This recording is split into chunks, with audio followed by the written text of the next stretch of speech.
People always ask me, how much do you really need to retire at 55 in the UK?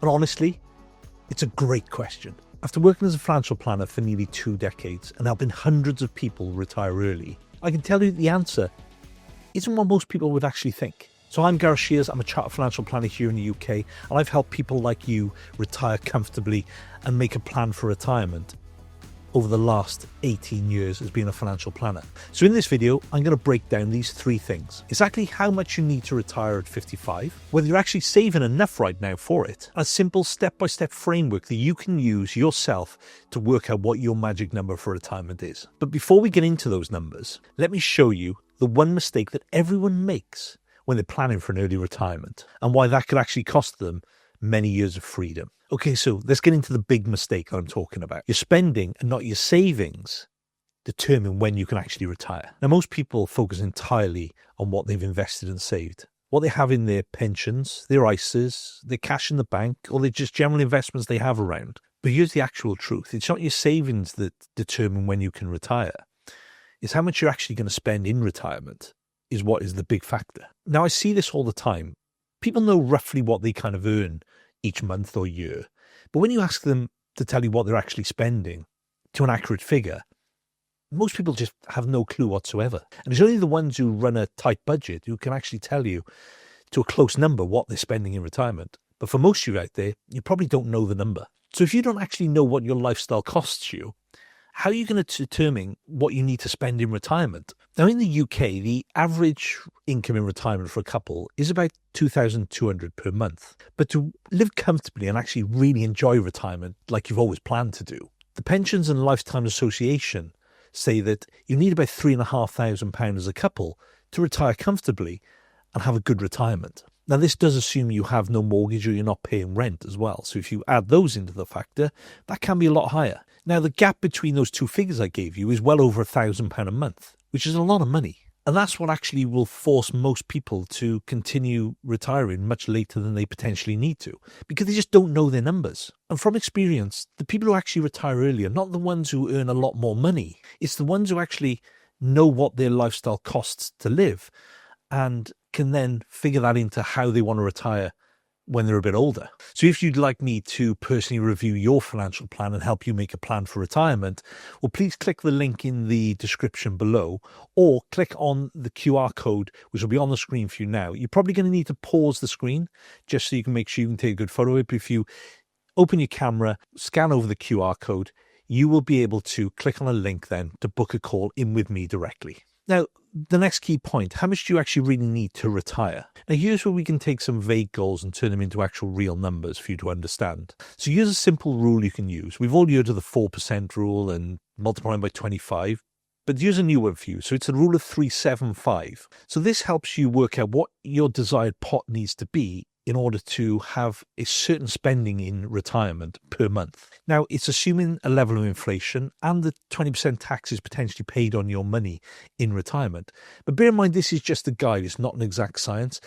And if you really want to understand your numbers, I would suggest you get a financial plan done and run a cash flow forecast with a financial planner. But here's how the rule of 375 actually works. So let's take the monthly spend we talked about of £3,500. If you multiply that by 375, now that's going to give you a figure of £1,312,500, which is potentially the amount of money you're going to need to sustain a £3,500 income in retirement. And that's assuming that that money's going to last for around about 30 years. Now, before that number really scares you, just remember that's to include all your pensions, your ISAs, your cash savings. If you've got defined benefit pensions, they need to be factored in as well. And you've also got to figure in you are going to get state pension from 67 onwards, which is going to give you a guaranteed income as a couple of potentially £2,000 a month, which means then you've only got to cover off an extra £1,500. So in this instance, what we're trying to say is that the money potentially has to be used early doors if you retire early to fill that gap before state pension comes in.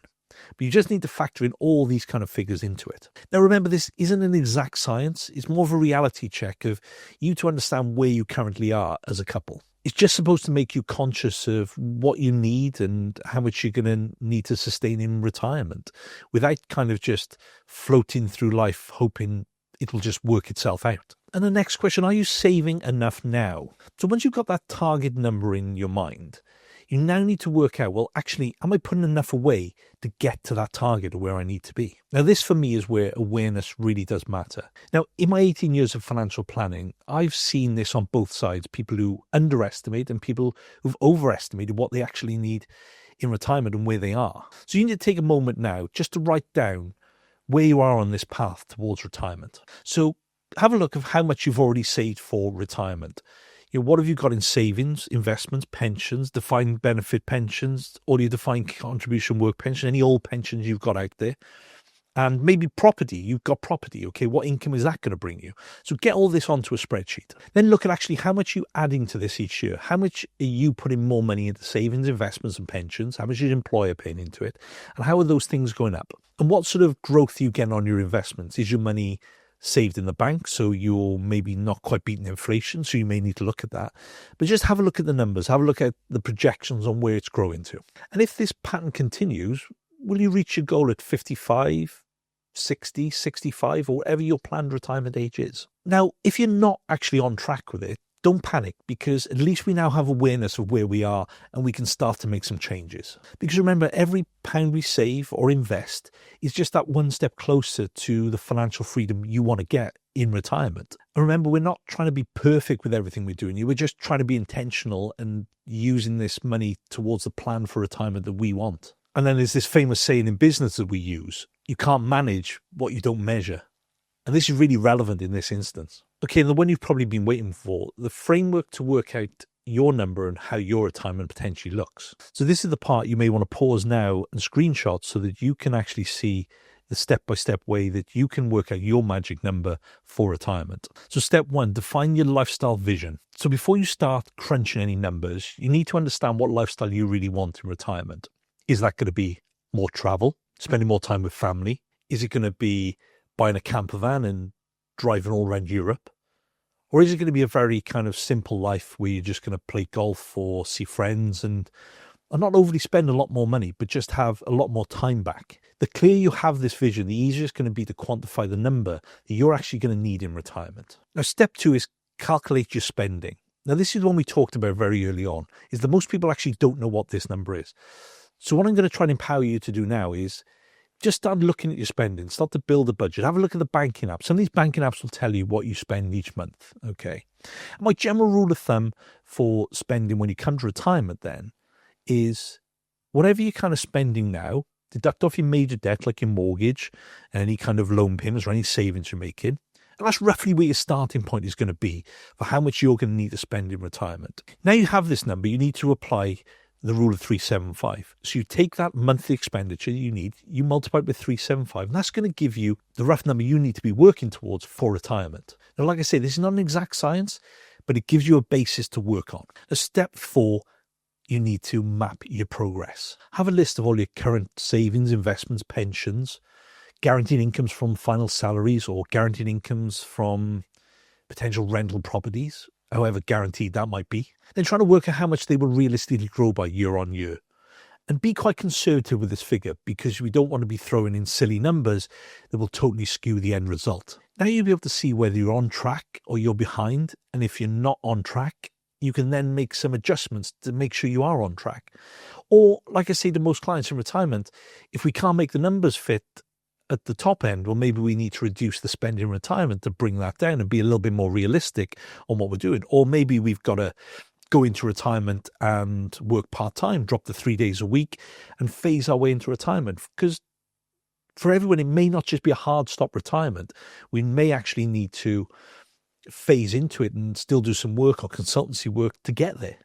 Now, this will vary for everyone out there because it all depends on what you actually want to achieve. And also remember, if we're making this plan, it cannot be static. It's not a one and done. You need to review this on a regular basis. I would say very minimally once a year to review your financial plan to make sure you're on track. I kind of liken a financial plan to an MOT. You know, if you have an MOT and it passes, you could drive off the forecourt of the garage and a tail light could go out. And if you went back in, you would fail the MOT again. So a financial plan's like that. We've always got to keep on top of it because things will change as time goes on. Now, if you'd like to see how close you are to your financial plan and your goals for retirement, let us take care of it. click the link below to either book a call-in with me, or you'll see the QR code on the screen now if you're watching this on a TV. And if you open up your camera app, you scan the code, you'll be able to book a call-in directly from there. You may need to pause now, so you've got the QR code on screen long enough that you can do it. But book a call-in with me and my team, and maybe we can help you make that plan for retirement. And now we got to this point. If you want to retire comfortably and stay retired, you need to understand how the wealthy protect their money when they do retire. So watch this video here, which is the 8 assets that rich retirees never buy. And I'll see you over there shortly.